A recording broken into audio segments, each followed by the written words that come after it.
mu gice cy'ejo hatambutse cyangwa se ejo hashize twasize Medi ndetse na Clevis bicaye bagiye kuganira. Medi yararimo abaza Clevis ati se kuki wantumijeho, muramu wanjye yambwiye ko nshaka, ese nicyo ushaka kumbwira?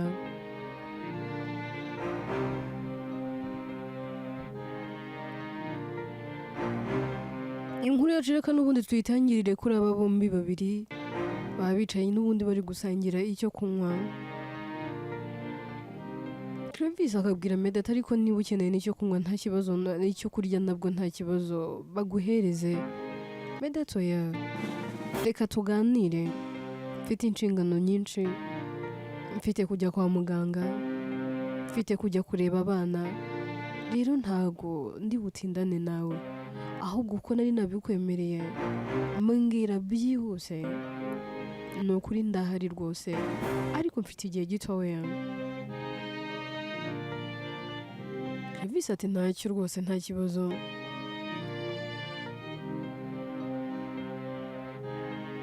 Clevis ambwira ati rero ikintu nshaka kukubwira ndagira ngo uze kumfasha, kuko ndi mu rungabangabo kandi ndi mu gihirahiro.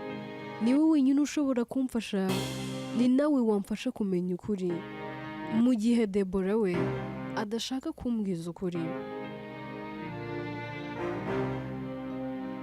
Mbwiza ukuri, ese Debora mugikundana mwajyaga muryamana? Medi ati umbajije ikibazo rwose gisekeje, kirasekeje pe. Clevis ati rega ndashaka ko umfasha, kandi byose biraza kunyura mu bisubizo uri bugenda umpereza bitewe n'uko ndi kukubaza. Medi ati none se kubera icyo uri kumbaza ibibazo byose? Clevis ati ndashaka kumenya niba koko wowe na Debora mwararyamanaga mugiteretana rwose, nicyo kintu cyonyine nkeneye kumenya. Medi aramubwira ati rero Clevis, hano reka dusase inzobe kandi tubwizanye ukuri, n'ubundi byabaye byarabaye kandi ntabwo twasubiza ibihe inyuma. Umugore wawe ntitwaryamanaga mbere gusa igihe twakundanaga, na nyuma y'uko mubana ntekereza ko twaryamanye, kandi twaryamanye inshuro nyinshi, ndetse rwose twatangiye kuryamana gitwite. Gusa umbabarire kuba ibingibi ndi kubikubwira, ndagira ngo dusase inzobe tubwizanye ukuri, hanyuma umbwire icyo ushaka kumenya, ese ni iki? Ntabwo nabihakana, njyewe na Debora twararyamanye pe, kandi inshuro ntanabara, yewe sinamenye n'umubare. Noneho se basi uranyuzwe? Ikibazo washakaga ko ngusubiza ndakigusubije neza. Ikindi umbabarire ko watandukanye n'umugore wawe kubera njye,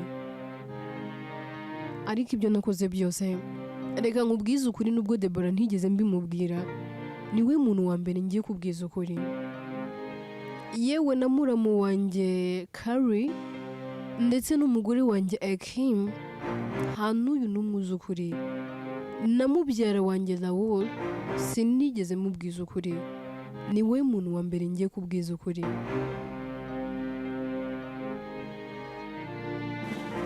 Uriya mukobwa njyewe namuteresa akiri muto, akiri muri secondary, urumva yarari muri O level, njyewe ndamwiteretera, nakuze murinda, ntabwo nigeze ndyamana nawe atarageza imyaka y'ubukure, kandi no kugira ngo ndyamane nawe byatewe nawe.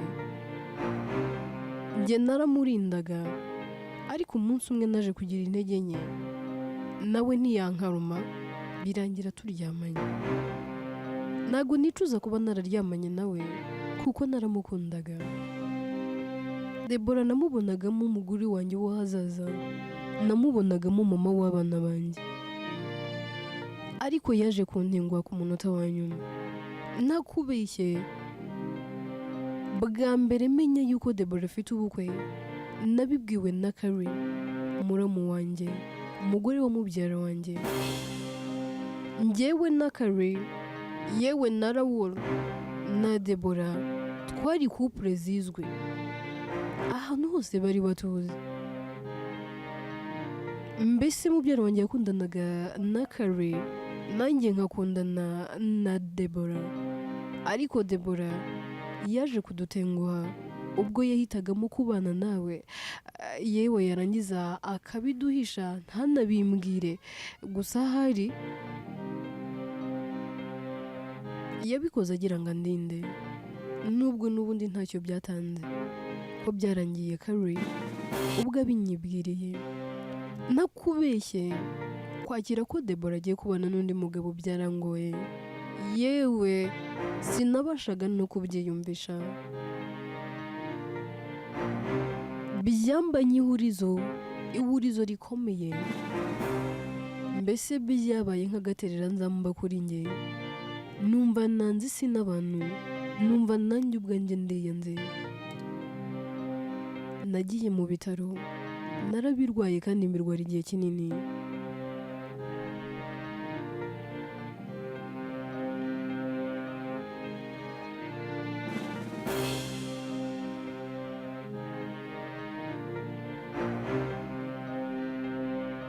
Gusa nyuma y'ibyari bimaze kumbaho, Kari yiyemeje kuva iwabo araza abana nanjye. Yambaye hafi pe, atuma nongera kwiyakira, atuma nongera gukunda ubuzima. Iyo nza kubaho ntamufite byari kumbana ibindi. Nakubeshye, kubura Deborah mu buzima bwanjye byarampungabanyije pe, byanteye igikomere. Njyewe ubwanjye nari nzi ko ntazigera nkira, ariko nagize amahirwe, Imana mu mugore unkunda agenda anyibagiza ibyo bibazo byose ndetse n'agahinda nagiye nyuramo. Yego buri uko mbitekereje ndababara, nkibuka ko hari uwampemukiye, nkibuka yuko hari uwambabaje, ariko nanone nkashima Imana ko yampaye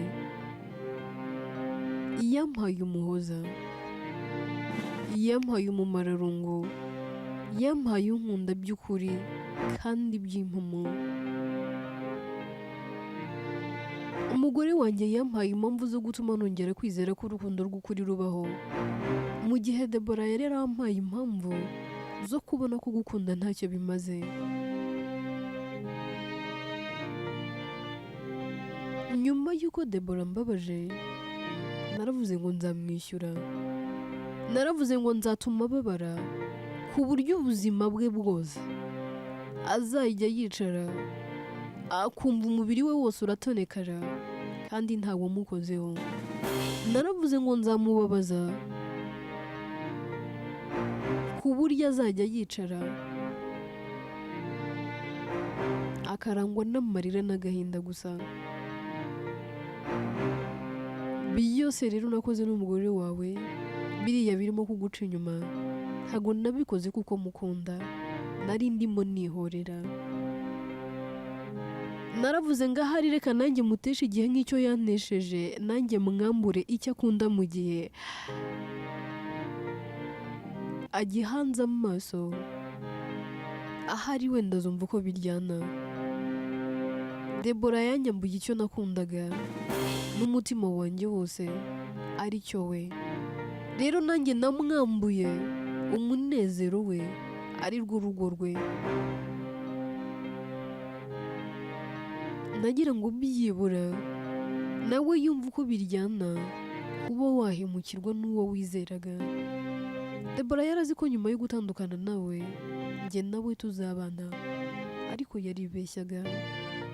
Ibyo nakoranaga nawe nabikoranaga agahinda ndetse n'ikiniga, ariko twaba turi kumwe ngaseka akagira ngo ndishimye, ariko sinabaga nishimye.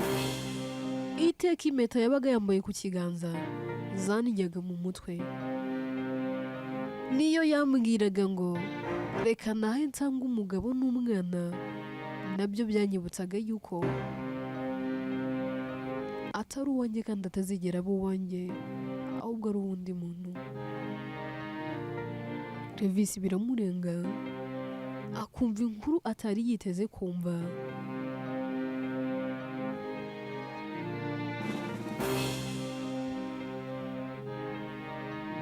Mu kiniga cyinshi cyuje umubabaro n'agahinda, aramubaza ati none se basi nsubiza iki kibazo, namaze kumva ko urugo rwanjye rwasenyutse kubera ko wari uri kwihorera. Nta nubwo wanabikoze kubera urukundo wari ufitiye uwahoze ari umugore wanjye, wabikoze ugira ngo wihorere nawe anyure mu buribwe nk'ubwo wanyuzemo. Ariko se basi mbwira, ukimara kumenya ko Debora afite ubukwe nangwa agiye kubana n'undi muntu, ese icyo gihe nabwo mbere y'uko ubukwe buba mwararyamanaga? Nsubiza. Meda ati rero Clevis, reka nkubwize ukuri. Ataramusubiza, telefone ye ihita isona, mu kureba akabona ni Raoul. Aritaba, mu kwitaba yumva Raoul avugana igihunga, akavuga ati se tuzi umbwire habaye iki, umwana wari uri kwa muganga se agize ikibazo? Raoul atoya, ati ntabwo rwose ari Clenia, ati ahubwo umuntu ugize ikibazo kano kanya ni Debora. Ubuzima bwe buri habi, umenya ahari ari bunahasiga ubuzima.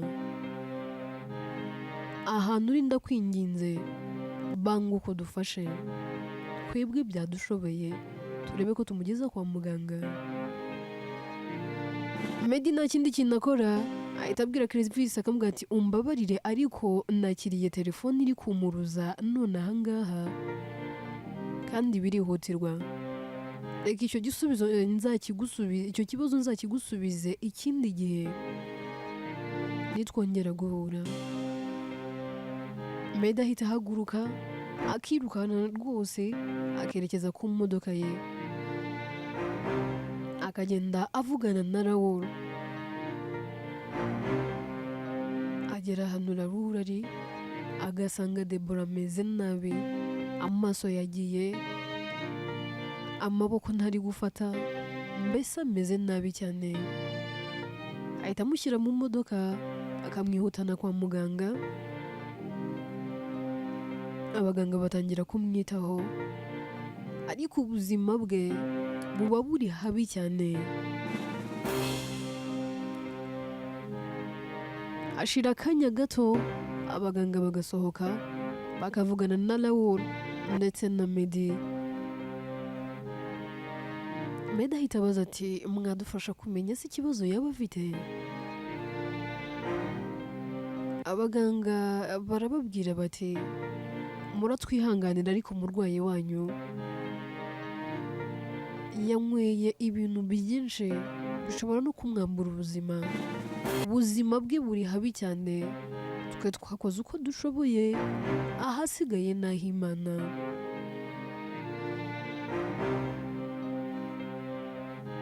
Ati dukurikije n'ibyo twapimye, yanyweye inzoga nyinshi kandi zikomeye, ariko nanone izo nzoga hari ikindi kintu cyari kivanzemo. Ntabwo turabasha kumenya ngo ni ubuhe burozi yanyoye, ariko ibintu yanyoye bishobora kuzamugiraho ingaruka no mu mubiri we. Kano kanya nta kintu twabizeza, ariko turakomeza tugerageze. Abaganga bahita bigendera, Medi na Raoul bagasigaraho. Medi ati none se mbwira byagenze gute? Raoul ati ntabwo nabona ahantu mpera mbikubwira, ariko Debora twari turi kuganira amaze kumbwira ngo nimuhitiremo. Ati aho gusaba imbabazi abo yagiye ahemukira no kwiyahura nkazamusabira imbabazi ndamuhitiramo iki? Haramuhitiramo ubwe yambwiye ati ariko n'ubundi umwanzuro namaze kuwufata.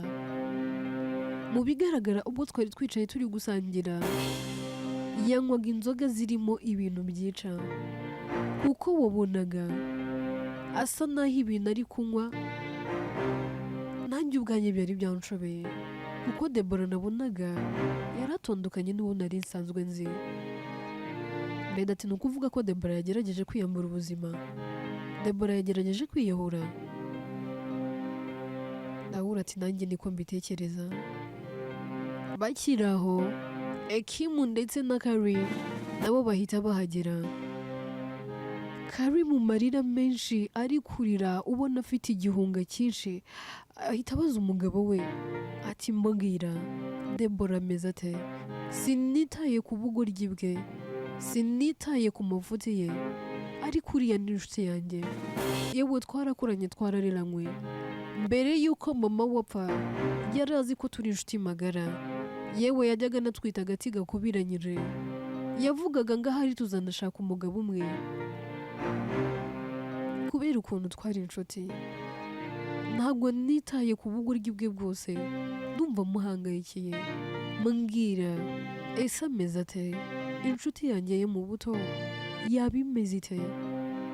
Papa ariya mbwira. Nawe aramureba akabura icyo amusubiza. Kari ararira akamubwira ati ntumbwire, ntumbwire ko byarangiye, ntumbwire yuko atakiri guhumeka. Nawe urabura icyo asubiza umugore we, ahubwo agahita yigendera. Kari yicaraho agatangira kurira, akabwira Medi ati ndakwinginze mbwira ese Debora byaba byarangiye? Ese ntabwo yaba akiri guhumeka? Mbwira ndakwinginze mfasha. Medi abwira Kari akamubwira ati muramu aracyari muzima, ariko bikubiye gake ko ashobora kurokoka. Abaganga batubwiye ko yanyweye ibintu bikomeye kandi bikaze, bagerageje gukora uko bashoboye, ariko amahirwe ye yo kubaho ni make cyane. Naha Nyagasani, igisigaye ni ugusenga.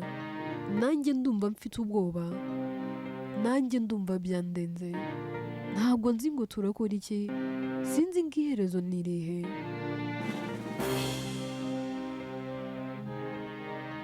Kari ararira agatangira gusenga avuga ati Mana, irengagize ubugoryi n'ubuhoni bwe, wirengagize ubupfapfa n'ubupfayongo bwe, irengagize amabi yose yakoze, wongere umuhe amahirwe yo kubaho. Mana ndakwinginze, gira impuhwe n'imbabazi. Oya Mana, iki ntabwo ari cyo gihe cyo kumutwara. Mu mutima nanone atangira kwibaza ati se niki cyateye Debora kwiyahura? Ubundi ibi ni ibiki? Ahita afata telefone agahamagara Gloria. Gloria aritaba, akimara kwitaba akumva Kari ari kurira. Kamubaza ati none se muvandi bite, ubaye iki ko numva uri kurira, kandi niki cyabaye, habaye iki kandi bigenze bite? Undi ati muvandi byanshobeye, ntabwo ndi kubyiyumvisha. Gloria atari kuri kundera ubwoba, niki kibaye, niki kiri kujya mbere? Kari ati Debora. Gloria ati se Debora kandi akoze iki? Uri kumbwira none se kandi yongeye gukora andi mabara? Hari andi mahano yongeye gukora?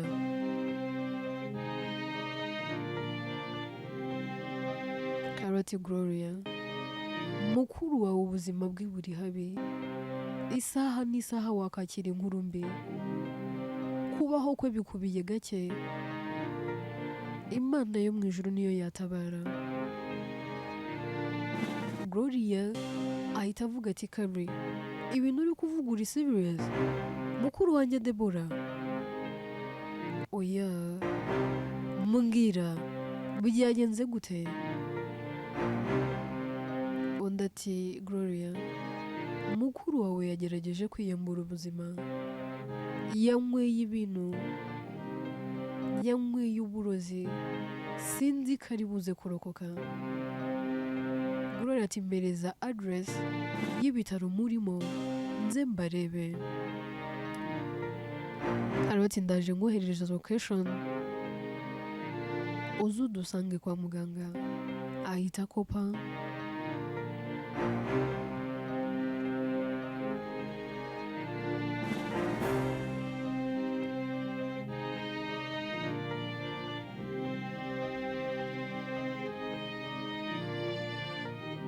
Tuve kuri Debora twigarukire kuri Clevis ndetse na Gaju. Baba bari mu myiteguro y'ubukwe irimbanyije, bari kwitegura kujya mu murenge.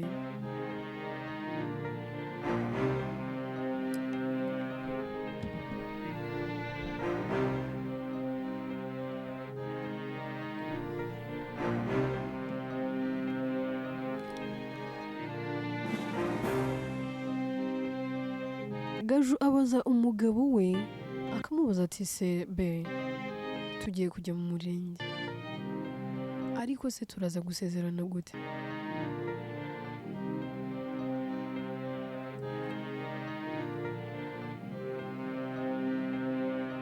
Clevis ati ikibazo uri kumbaza nacyumvise, aho hari waba uri kwibaza ati se turaza gusezerana ivangamutungo muhahano nangwa se ivangamutungo risesuye?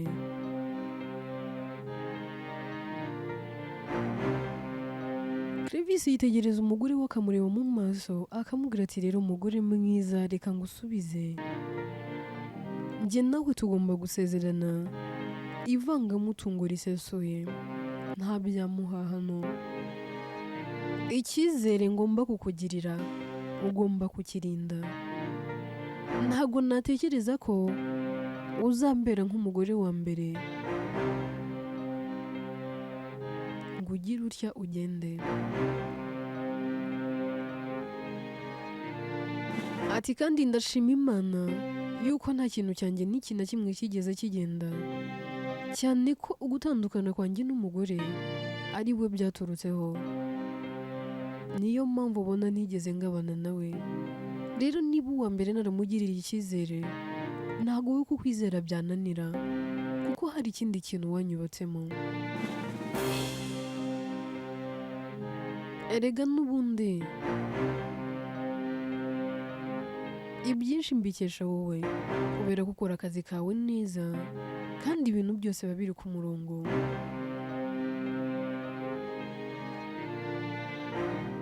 Rero ni umugisha kuba ngufite muri kampani yanjye. Ibintu byose ngomba kubifata nkabishyira mu maboko yawe ukabijera, kuko nabonye uri umuhanga.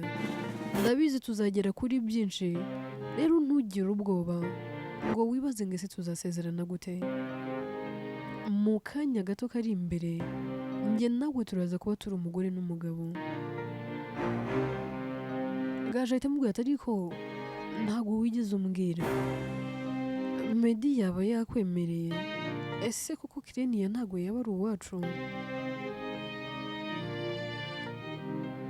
Clevis abanza guceceka, yarangiza akamubwira ati be nta kintu yigeze ambwira, byarangiye nta kintu tugezeho kuko bahise bamuhamagara aragenda. Nta nubwo yanambwiye impamvu agiye, gusa yansezeranyije ko tuzongera tukabonana.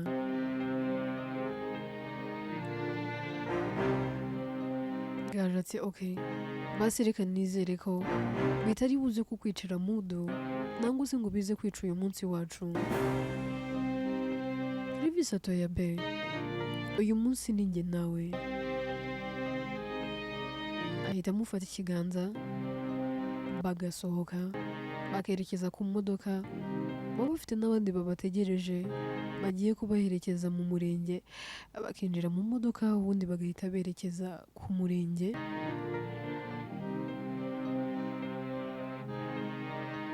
twigarukire kwa muganga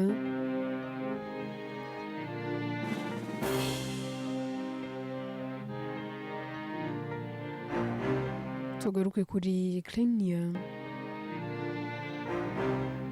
abari kumwe na Ria.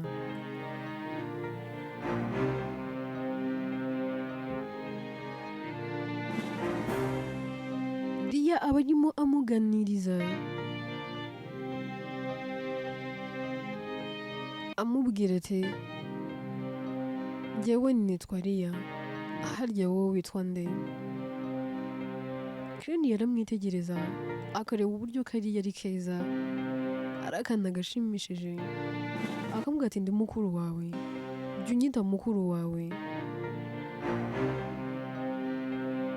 Ria ati mukuru wanjye? Clenia ati yego. Ria ati none se mukuru wanjye izina ryawe ni irihe? Clenia ati nitwa Clenia ariko ndi mukuru wawe, njyewe nawe turi umuryango. Kariya agahita kamuhobera kakamubwira ati Clenia nako mukuru wanjye, njyewe narakwikundiye, none se ubundi iki gihe cyose wari urihe? Clenia ati nari naragiye gutembera ati ariko nagarutse, ntabwo uzigera wongera kumbura.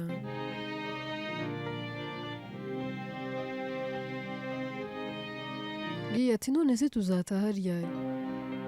Buri gihe nza kugusura hano kwa muganga, nta na rimwe turatahana mu rugo.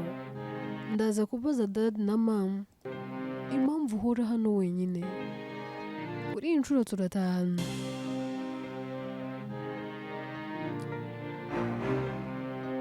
Clenia ati ntugire ikibazo, tuzatahana njyewe nawe, hano kwa muganga nibansezerera njye nawe tuzatahana.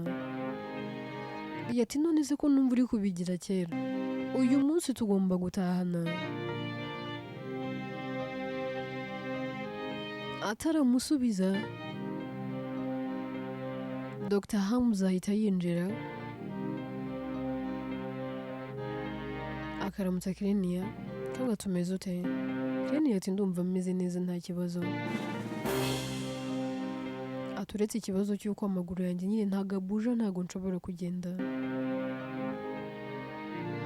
Hamza aramubwira ati rero wa mukobwa we, tugiye kuba tugusezereye, buri wa gatanu uzajya uza hano kwa muganga kugira ngo tugukorere check up turebe ese noneho ubuzima bwawe buhagaze gute, ese noneho amaraso ari gutembera gute mu mubiri wawe.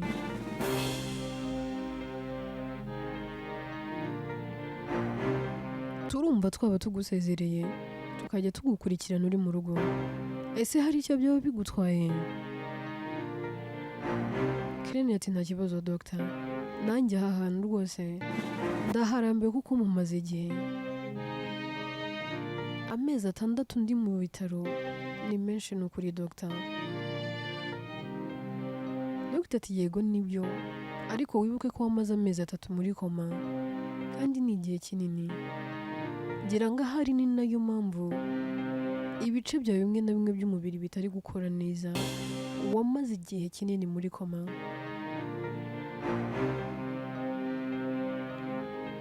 Gusa wa mwari w'urumurame kujya muri koma ukabaho, noneho umaze kiriya gihe cyose, abandi hari igihe byanga bakagendera ko, ariko wowe Imana yaragutabaye. Clenia araceceka agira ikindi kintu asubiza. Hamza ahita amubwira ati none se ababyeyi bawe barihe ngo tubamenyeshe ko tugiye kugusezerera? Clenia ahita abwira Ria, akamubwira ati Ria genda urebe daddy nangwa se mami ubabwire ko doctor bashaka. Ria ahita agenda, Hamza ahita abwira Clenia, akamubwira ati rero Clenia nitwa Hamza, ndatekereza utazi amazina yanjye, undi ati yego ni ubwa mbere ndyumvise, nari nzi kuri dogita gusa.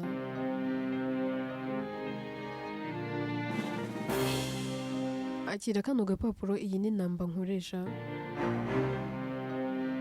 tugiye kuba tukohereje mu rugo, hanyuma nujya ubona ufite akanya by'umwihariko mu masaha ya nimugoroba, nanjye mba navuye hano mu kazi, nitumara kugukorera check up tumaze kubona ko byibura hari ukuntu ibintu biri kugenda neza, uzanyibutse nyuma y'akazi njye nza mu rugo nkwigishe kugenda, twongere dukangure imitsi y'amaguru, turebe ko wenda byibura byakunda. Kireni ati dogita urakomeje, wowe unyigisha kugenda? Kireni dogita Hamuze ati yego ndakomeje Kireni, ndabona ukwiye ubufasha, nzakora uko ushoboye ndebe ko wakongera kugenda. Byaba biteye agahinda kubona umwana w'umukobwa nkawe, mwiza nkawe, agenda mu kagare biturutse kuri agisida kandi nta ruhare n'uru na ruto wabigizemo. Ngomba gukora uko nshoboye, wenda bizange ariko nagerageje. Kireni ati nta kibazo dogita, nanjye ku wa mbere nzagaruka ku ishuri, bamaze no kunshakira ikigo, ahari tuzajya duhura nanjye mvuye ku ishuri, unyigishe kugenda. Bakiri aho ngaho, Raoul ahita yinjira ndetse na Kari bari kumwe na Riya.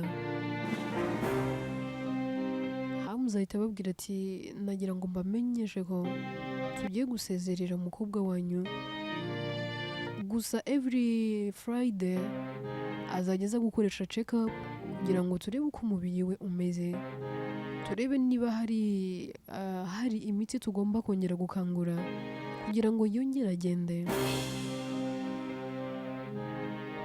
Ubwo rero mugende mujye kubarisha, mwishyure, ubundi mwitahire, ibindi tuzajya tugenda tumukurikirana gake gake.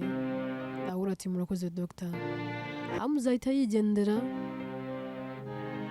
Kari ahita ahobera Kireni akamubwira ati mwana wanjye, noneho tugiye gutaha, tugiye kujya twava mu bitaro.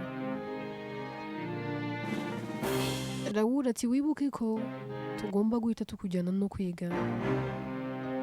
Kireni ati nta kibazo, ntabwo nitaye ko nzaba njyayo ndi mu kagare, ngomba kwiga ngasoza.